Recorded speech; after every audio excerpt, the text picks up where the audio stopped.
अस्सलाम वालेकुम दोस्तों, बहुत सारे भाई जो हैं टाइमिंग चेन की वजह से परेशान होते हैं। वो टाइमिंग चेन रिप्लेस भी करवा लेते हैं लेकिन टाइमिंग चेन की आवाज़ फिर भी ख़त्म नहीं होती। तो आपने हमेशा चेक करके एक नंबर ओरिजिनल टाइमिंग चेन अपनी बाइक में इंस्टॉल करवानी है।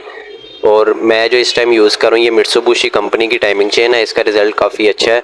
तो अगर आप भी टाइमिंग चेन से परेशान है तो एक दफ़ा ये मित्सुबिशी की टाइमिंग चेन लाजमी इंस्टॉल करवा के देखें। अगर वीडियो पसंद आए तो लाइक कर दें, अगर मेरे चैनल पे न्यू है तो लाजमी फॉलो कर लें। मिलते हैं किसी नेक्स्ट वीडियो में, तब तक के लिए अल्लाह हाफिज़।